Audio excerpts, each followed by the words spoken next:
Olá pessoal, tudo bem? Espero que estejam todos bem, nas suas casas, como eu sempre falo, né? Estamos aí começando mais uma das nossas aulas, né? Agora conteúdo novo nesse semestre e a gente começa com um gênero textual que vocês provavelmente conhecem e principalmente muitos de vocês devem gostar bastante, tá? No primeiro semestre nós vimos os gêneros narrativos e nós comentamos sobre o conto, nós falamos um pouco sobre a crônica, que são gêneros tradicionais da literatura. Existe um outro gênero tradicional que faz parte também, é considerado parte fundamental da literatura, mas que é bem mais contemporâneo. E às vezes algumas pessoas talvez não pensem nesse gênero como um gênero literário, digamos assim. Mas se você pensar que os gêneros textuais são aqueles que comunicam alguma coisa para nós, tudo que é texto é aquilo que comunica, independente do contexto, independente da situação, né?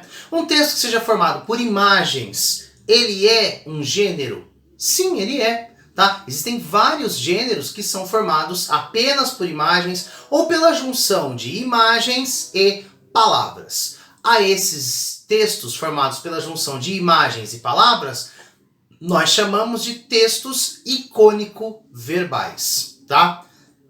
Antes da gente entrar naquilo que é interessante, naquilo que vocês vão talvez assim achar o mais legal, né, de trabalhar com esse tipo de gênero, eu vou num primeiro momento usar aqui com vocês um recurso que eu acho bastante interessante, que é responder uma questão que caiu num vestibular em certo ano, tá? E a partir disso nós vamos analisar por que é importante saber ler os textos icônico-verbais, tá? Que são os textos que relacionam imagens e texto verbal, texto escrito.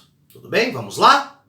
Bom, vocês podem ver aqui que nós temos um exercício, tá? Um exercício típico de vestibular, em que nós temos uma pergunta e logo em seguida um gráfico, tá? Um gráfico com informações, certo? Esse é um dos clássicos exemplos de um texto icônico verbal. É um texto que traz imagens, tá? E texto escrito, informações escritas em linguagem verbal. Lembrando, aqui nós estamos lidando com a confluência entre dois tipos de linguagem. A linguagem verbal, que é aquela que envolve palavras, sons, etc. E a linguagem não verbal, que pode envolver gestos ou imagens, tá? E o exercício em questão começa assim. Gráficos, tá? São exemplos de utilização simultânea das linguagens verbal e não verbal. É preciso analisar as duas ocorrências para a compreensão do texto. Nos gráficos, os elementos visuais e os elementos textuais são fundamentais para o entendimento total da mensagem transmitida.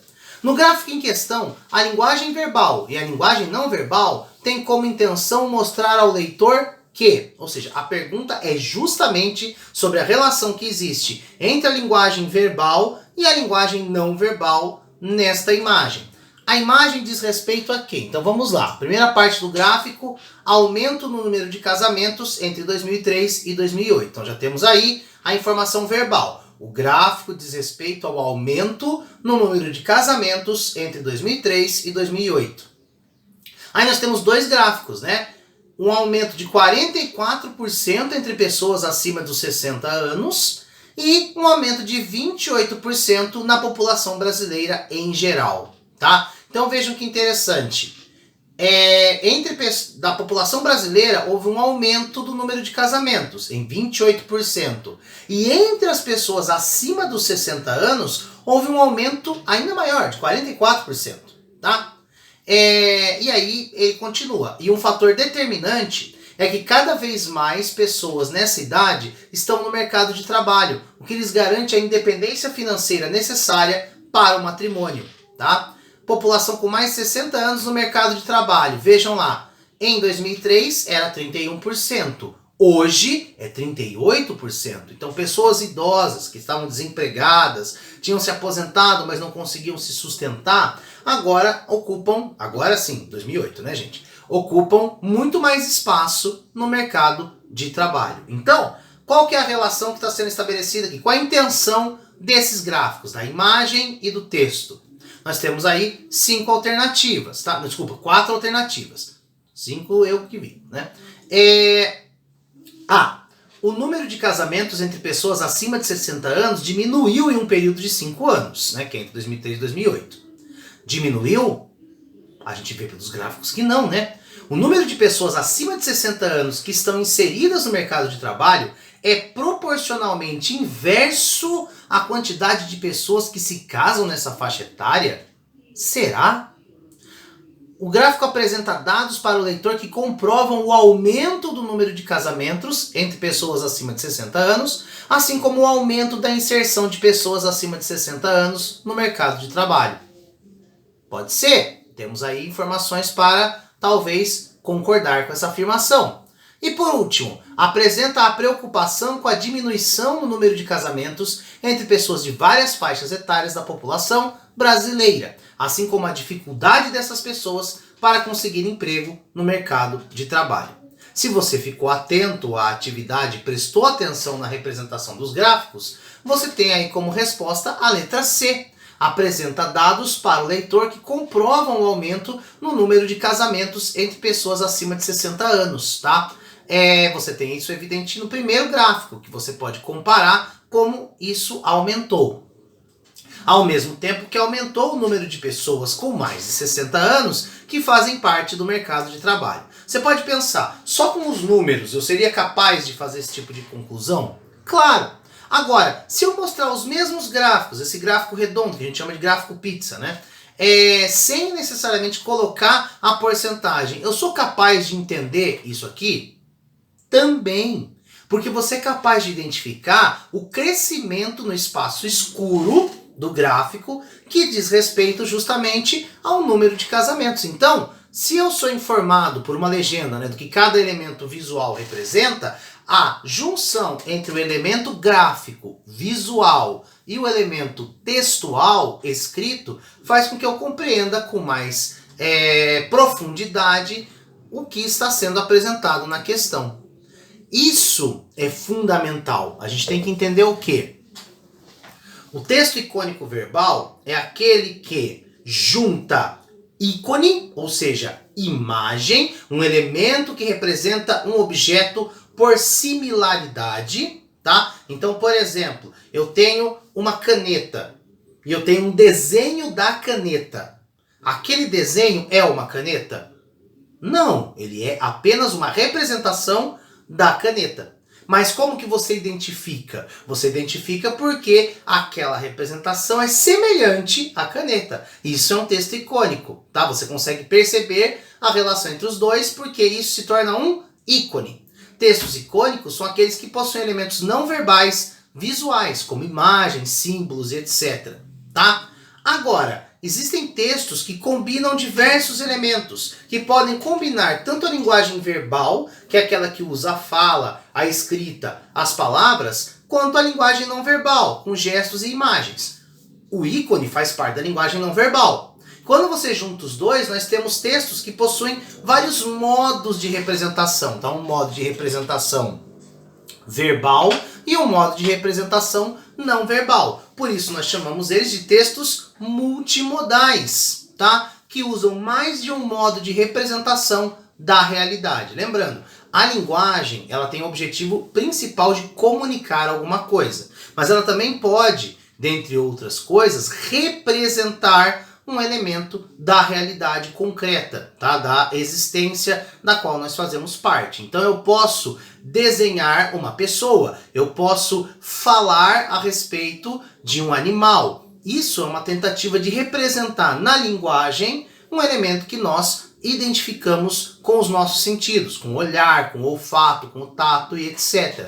Isso é uma compreensão mais profunda do que a linguagem, tá? E a gente precisa aos poucos, agora que a gente está aí no ensino médio, entender a linguagem não apenas como regrinhas de gramática ou como uma forma da gente entender como a gente tem que escrever, né? Como que é a linguagem escrita e etc. A gente tem que entender a linguagem como uma coisa bem maior, uma coisa mais profunda. Porque a linguagem é uma das coisas que o ser humano desenvolveu e tornou sofisticado a ponto de diferenciar a gente dos animais. Eu já comentei sobre isso. Os animais se comunicam? Sim, muitos até têm linguagem. Só que a linguagem deles é uma linguagem básica. baseado nas necessidades objetivas deles, tá? Então você tem, por exemplo, um animal que usa um som para atrair a fêmea, um animal que usa um gesto para comunicar ao seu grupo que há um perigo, um predador por perto.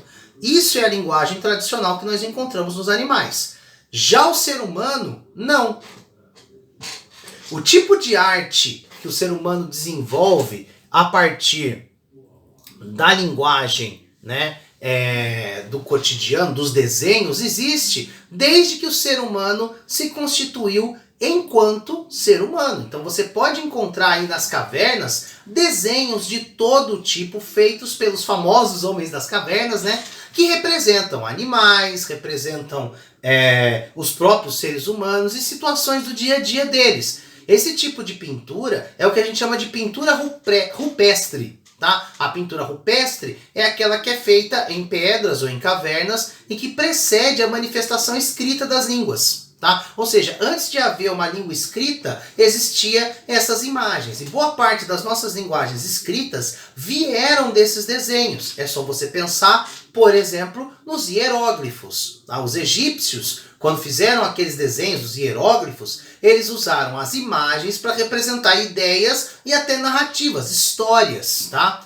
E aí você tem um tipo de linguagem que fica entre a escrita e o desenho. E aos poucos, aqueles desenhos foram se transformando em símbolos, tá? E esses símbolos deram origem às letras que nós usamos hoje na nossa linguagem, no dia a dia, tá? Se você pensar nisso, você tem que pensar também no que nós chamamos de arte sequencial. O que é a arte sequencial? É uma arte cuja sequência de elementos visuais, tá? Uma sequência de vários desenhos, como por exemplo nas próprias imagens dos egípcios, você tem uma história sendo contada, uma situação e etc. Então você tem a ordem de aparecimento das imagens é importante para entender a comunicação. Então você não tem mais apenas o desenho, você tem um desenho colocado numa sequência. Dá para perceber como que isso deu origem à nossa língua, ao nosso alfabeto. Por quê? Porque originalmente o ser humano organizava a imagem dele, o boi, aí a lança, depois não sei o quê, e cada um desses elementos representava alguma coisa da realidade. Com o tempo ele começou a nomear esses elementos e organizá-los com fórmulas cada vez mais simples, cada vez mais fáceis de serem copiadas, o que deu origem aos nossos símbolos e depois à nossa linguagem. Tudo bem? Bom, e aí nós temos diversos exemplos de arte sequencial, tá? Um dos mais famosos, por exemplo, além dos egípcios, né, é a famigerada coluna de Trajano. A coluna de Trajano em Roma é um uso muito curioso, né, da narrativa sequencial, da arte sequencial, porque você tem ali uma coluna enorme, gigantesca, contando uma série de elementos, a partir de uma série de elementos visuais, né, pessoas, cavalos, etc., uma série de acontecimentos lá da Roma. Tá? Além, é claro, dos famosos vasos gregos, né? Os vasos gregos trazem aquelas imagenzinhas laranjas com pessoas pretas, né? É uma pintura bem tradicional da Grécia Antiga. Muitos desses vasos não tem apenas um desenho simples, genérico. Você tem uma sequência ali que conta a história de mitos. Dá até para você pegar um vaso, estudiosos fazem isso, né? E meio que desenrolar a imagem ali. Você tira várias fotos, né? E você desenrola e você tem ali como se fosse o que nós chamamos de histórias em quadrinhos. E aqui a gente entra no ponto fundamental do trabalho que eu estou apresentando para vocês agora, né? A principal forma moderna, tá? Moderna de texto icônico verbal, a principal forma de comunicar-se por meio de textos icônicos verbais é o que nós chamamos de arte sequencial. E a principal forma de arte sequencial é um gênero de textos que nós chamamos de histórias em quadrinhos. E aí todo mundo conhece, porque todo mundo leu, nem que seja a Turma da Mônica, se não gosta de super-heróis, né, como Homem-Aranha, etc. Hoje nós temos a popularização também dos quadrinhos japoneses, dos mangás e etc., que dão origem a desenhos animados, a animes, etc., e etc, etc. Então, nós acabamos... Nossa, quanto etc. Desnecessário fazer tanto etc. Mas é melhor porque facilita a vida na hora de organizar as sentenças. Por que eu parei para falar disso? Bom, enfim. O fato é que as histórias em quadrinhos, tá, são um tipo de texto icônico verbal, tá? Fazem parte do que nós chamamos de arte sequencial e são a representação mais contemporânea desse tipo de texto. Bom, é isso, nós falamos aí sobre a arte sequencial, sobre como se organiza a ideia de texto icônico verbal, o que é o texto icônico verbal, e na próxima aula eu vou falar especificamente de histórias em quadrinhos e comentar esse gênero que é tão popular, tão famoso entre todos, sejam eles adultos, jovens, né, e que tem aí mais de uma centena de anos de história, tá? Obrigado pela participação de vocês, a gente já se fala na próxima aula, utilizando uma das famosas falas de um dos maiores escritores de histórias em quadrinhos, Excelsior.